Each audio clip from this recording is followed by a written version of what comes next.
No, it is a very bad bill. You know what? The Northerners will not allow it. Why? Because the senators in the House, the Fulani constitutes about, let's say, 65% of the senators in the House. And you know that open grazing, the Fulanis are cattle rearers. That is their business. They don't know any other entrepreneur chief.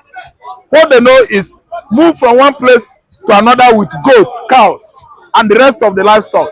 But my suggestion is that if they know that they want to stay in Nigeria, they should buy land.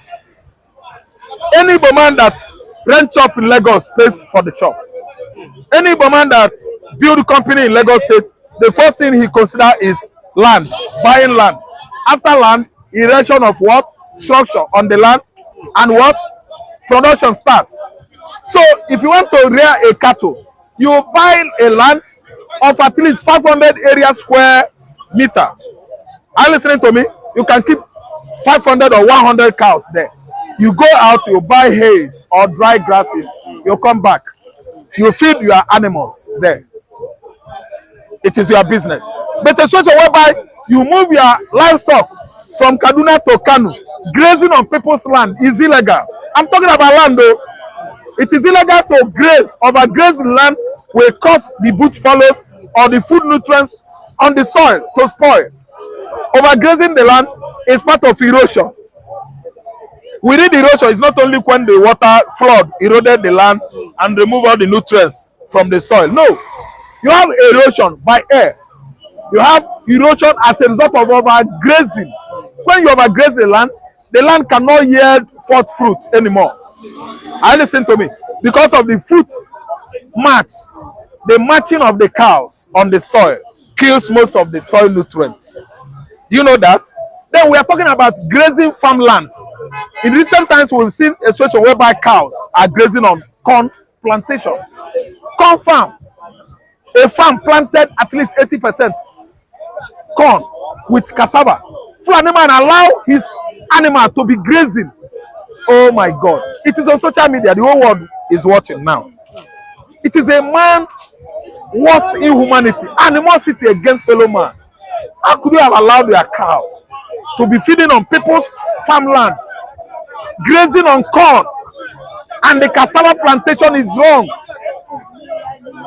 Are you listening to me? So these northern senators, they are asking Nigerians for war. Fulani is asking other tribes in Nigeria for a very hot escalation of pogrom that they can never withstand. That's one is going to be hotter than what Osman Danfodio witnessed 200 years ago, that warranted that he was beheaded by Atta of a gala. Another pogrom is coming. I can never allow you graze on my farmland because you are a Fulani man. I will make sure that you and that cow will never go scot-free. And no Igbo man, no Bari man, no Nupe man, no Yoruba man can do that, can allow such nonsense to happen in their farmlands. They have vast land in the north, they have vast land in Kanu, they have vast land in Niger. The Republic of Niger is how many times bigger than Nigerian landmass? Fulani is coming to southern Nigeria. Southern Kaduna is bigger than 5 times than Kanu State in landmass. They have many lands, vast lands in Sahel countries, in northern Nigeria. Yet they want to be grazing on our farmlands here because they believe on what Ottoman Danfodio, their forefathers, their great-grandfather told them, that southern Nigeria is their forefathers' estates. Anyway, there's nothing bad in anybody wishing for something. Wishing for something, nothing bad in it. Getting it, coming to reality is one that matters. Would their wish come to reality? That's the question. Will it come to pass? Will it come to light? Will it see that every day? So that's the main issue. That's the main issue. No mere wish or thinking or hope things will be like this. It's not a problem. But if I must tell you the truth about it, that wish or what they hope for, I don't see it come to reality in Nigeria. Because Fulani has betrayed the period of trust they were given power to administer Nigeria. They have shown every section of Nigeria that they have no regard for them. They have their life is not important to them. They have categorized other Nigerians as second class, third class citizen. The agenda has been to dominate and conquer and subdue every other Nigerian to slaves and occupy and dominate them and take over the land and rule over them permanently. That's has been the agenda. When the man was in power, you see how they ravage the I can't rule Nigeria. The current crisis we experience right now in Nigeria is as of farmers not be able to go to the land and farm for the 8-year period of Fulani invasion of farmland, killing, subduing, destroying farmland, taking over state farmers, eating up food crops, eating up plantations on different land of every part of the country. So Nigerian communities grown in perpetuity of hardship, captivity, intense hardship under the history of Fulani rulership of President Mohammed Buhari Mohammed. I mean, it was called Mohammed Buhari. So that period is a harrowing experience, a bad period of harrowing experience of Fulani rulership of Nigeria. So Nigerians have not forgotten. Is it how they kill throughout the whole defense of Nigeria? In the name of trying to capture Nigeria and occupy Nigeria by importing other Fulani from who are not Nigerian citizens from all across Africa to go and help them fight original Nigerians in the intent of capturing Nigeria, subdue other tribes and occupy them, dominate them as they are doing in the north, as they are dominated, as they are conquered outside the north. The next on the agenda list of Fulani was to extend it to other part of Nigeria and conquer them. So Nigerians, other Nigerian citizens, have seen this. They have known that this is their ultimate agenda. So nobody, no section of the country will give them any land. Let them fight from now to the end. It's a matter of time. Every nation, every nationality will rise up and defend their land against them. No part of Yoruba land, Igbo land, every other part of Nigeria will be seen to Fulani to graze their cattle as for ranches. If they want to run their business in any part of where they occupy, let them approach the landowners and buy land and establish their ranches. That there's any part to give them land, it will never happen. No each Yoruba land, Igbo land, or any other part of Yoruba land, apart from outside they have conquered, will be sent to them to establish, to settle in, and now build that place in community formation.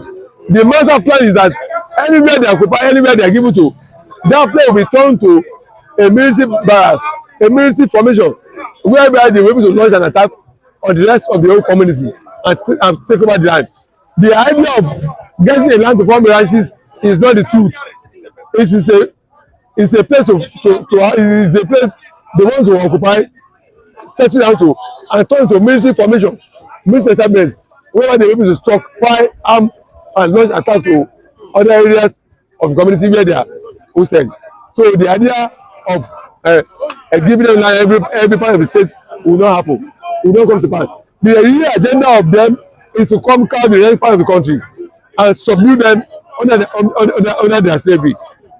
So the name of saying, give us land to set up a ranches, whereby it will now be turned to a military formation, a military barracks, where arms will be supplied and now declare a full-scale war on the community of what they did to the Hausa land in those days of Fulani or of Fulani invasion, whereby they capture the whole Hausa land and impose Fulani emirs on all Hausa land. So it will not happen in the other parts of the country. People have known their tactics, they have known their agenda.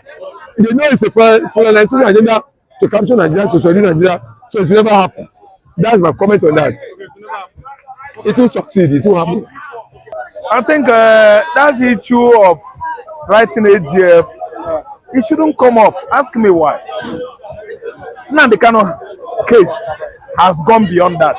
Because we've seen how appeal court last year freed Nnamdi Kanu. They said that Nnamdi Kanu has no other case again. And they gave instruction to federal government of Nigeria that they should take Nnamdi Kanu to where they brought him. Why? They did not go through extradition process. If you want to bring somebody from another country into your country, you follow the normal procedure. There are documents. There are process. You should go with those documents, and that person will be legally extradited. Then you can do unto that person whatever the law says against the person. But we have two wrongs here. One is that it is wrong to prosecute or arrest or attack or detain somebody that is agitating for sovereignty of any name, not even Biafra, not only Biafra. Somebody has right to agitate. Agitation, everybody has right. Self-determination it is. I don't know what I understand. Someone might spring up tomorrow and start agitating for Odua Republic, and we have actually seen it that Igbo did that. Igbo is right, and they have let him off the hook. Igbo is gone. So now the Kanu is still there. Writing AGF is like we are behaving like children. I don't see anything in writing AGF. I don't see anything on putting pressure to Tinubu. They of course know that Nnamdi Kanu is free. What they want is confrontation. If you ask me, they want hot confrontation because the guy is free by court. You are still holding him there. They said the case is complicated. Which kind of complication? Complicated for what? You abducted somebody from Nairobi. The whole world is against it. That abduction. Nigeria is wrong. They enter into that pact that kind of action is not acceptable within our own constitution. Nigeria had a part with international community not to abduct any Nigerian without going through process. Nigeria, if we are hosting anybody here, we cannot extradite, let alone allowing such country or national we are hosting their citizen here abducted and take back to their country. It's wrong. So now the Kanu, I don't see the reason why anybody should write AGF asking Ariwola or CGN or begging Tinubu. It doesn't warrant begging anymore because now the Kanu is already out. Now the Kanu has come out with charges against federal government. He won. This is the third one because he's taking them to court. I think 19th June of this month. So let me tell you, it is of no use. Now the Kanu is right on what he's doing, and it is right tomorrow. It's right forever. It's not a wrong. It's not committed any crime. So, agitation is free. Senate okays 16 million naira salary for CGN escort justice. That's their salary now. That's their salary because I think they want to review. Ochibanjo passed it. Tinubu passed it early this year, I think, or late last year, for their salaries of all the judges. It's so fast. Yeah, it's so fast because that is what they quicken up. Anything that is bad, they will move it fast and actualize it because they are paid. Our gain is their pain. I don't know what I understand. They do it because they know that if paid, these judges settle them well. No matter the case you bring along to Nigerian courts, APC government will win. This is in preparation of what will transpire comes 2027 presidential election. Because they have bribed the judge out by paying them 60 million annually salary. 60 million. Do you know what it means? Each month 5 million. No, 6 million.